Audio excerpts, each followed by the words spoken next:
NC pork. Good for the plate, great for the steak.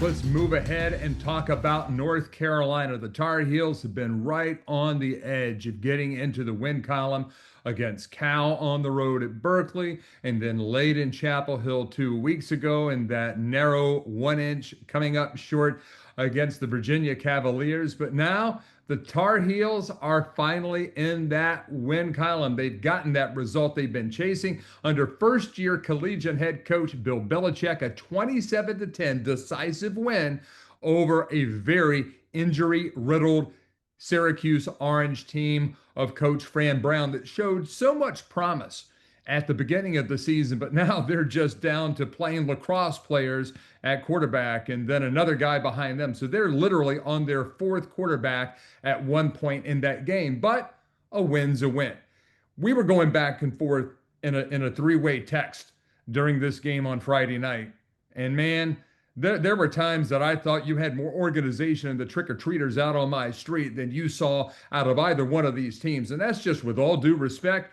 This was an ugly football game. Jim Collins, what was your reaction to just the level of play between these two teams? It was almost like they were doing their best to both try to lose the game at times. It was an ugly football game between two teams that were trying to find an identity and two teams that needed to win, and Carolina found a way to win, but it was an ugly game between two teams that are both struggling. The way I look at it is this, and we've discussed this. If you don't get good quarterback play, you've got zero chance of winning football games. Zero chance. And I felt, Syracuse just does not have a quarterback at this particular moment. I think, Mike, unless I'm mistaken, at one point early in the game, the kid at Syracuse was 0 for 12 or 0 for 13 throwing the football. And I mean, it was absolutely painful to watch them try to execute offensively against North Carolina.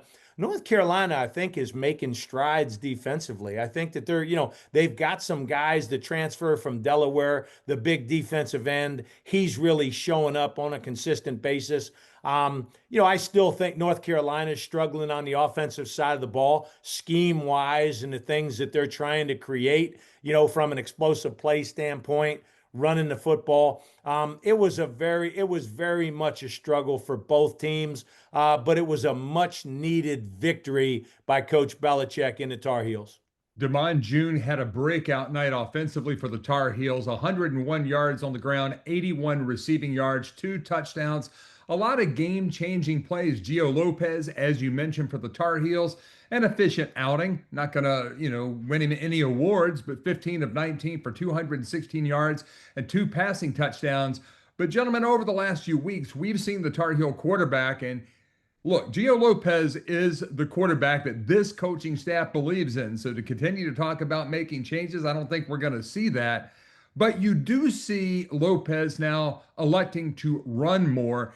But man, Carolina just loves to throw those screen passes. It's like that Window World advertisement on their field is giving them some type of a screen manifesto that they have to throw screens on the play sheet. I mean, it's very frustrating. Why is North Carolina, Tim Brewster, not throwing the ball downfield more? Is that a lack of confidence in their receivers, a lack of confidence in Gio's arm, or a combination of both?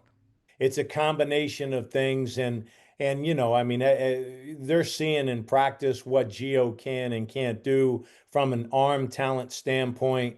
Just throwing the ball in the vertical seams and getting the ball down the field is not something that he's going to do, and so I think what I see is Freddie Kitchens is trying to give Gio some throws, some easy throws, but defensively, and Jim will, defensively, they're playing the screens. I mean, they're peeling on the back. They're doing,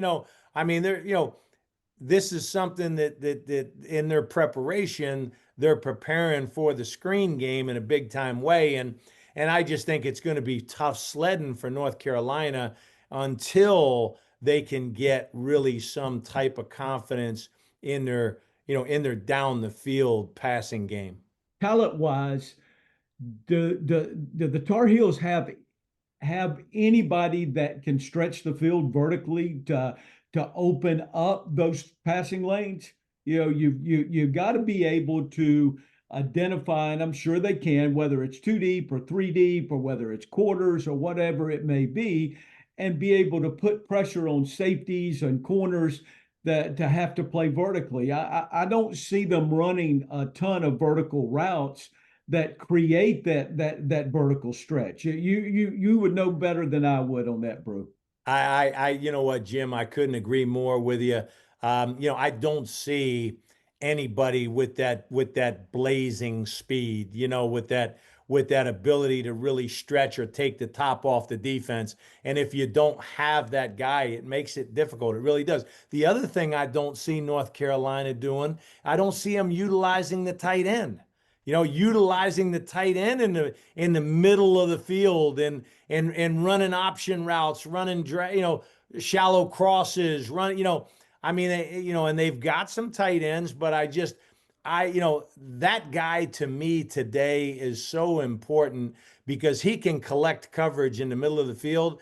And then outside, we've got our one-on-ones, right, Jim? We've got our one-on-ones where receivers can go one-on-one and quarterbacks can throw the ball up and make it a 50-50 ball. Or, hey, listen, let's go maybe you get a PI, maybe, whatever it may be.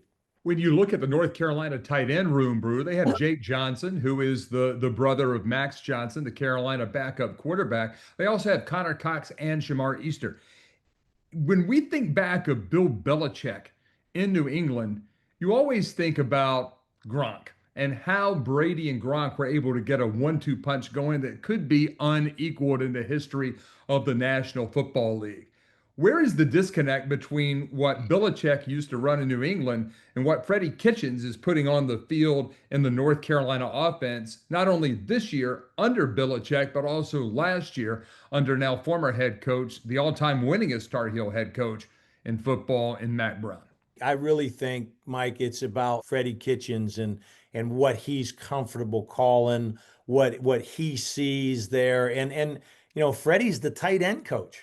He's not only the offensive coordinator, but he's the tight end coach. So, hey, I'd like to think if I was there, if I was coaching the tight ends for the Tar Heels, I'm gonna promise you, I'd be in Freddie's ear, and helping him and showing him ways that we can get the ball to the tight ends and how the tight end can help open up the passing game outside the numbers. How it can just become a much cleaner picture for the quarterback if you're utilizing the tight end in the middle of the field. And you're right, Mike, they've got a couple of tight ends that I think are very solid guys, that can do some things. So, I mean, that's something maybe, you'd like to think Freddie Kitchens has coached a long time.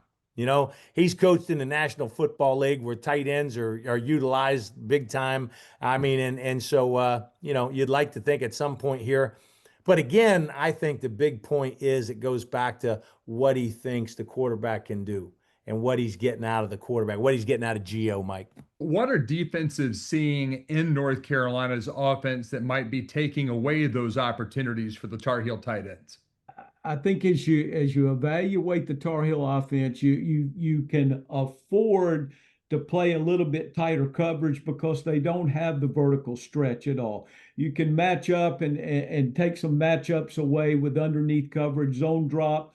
The other thing that I've seen out of this situation is that even when Gio completes a ball down the field, whether it be an underneath route to a receiver or to a back or whomever, there's very little yards after the catch. So you can play some zone coverages, break on the ball, and then get the ball on the ground at that point in time, and you don't have to give up those vertical stretches that sometimes some people are giving up out there.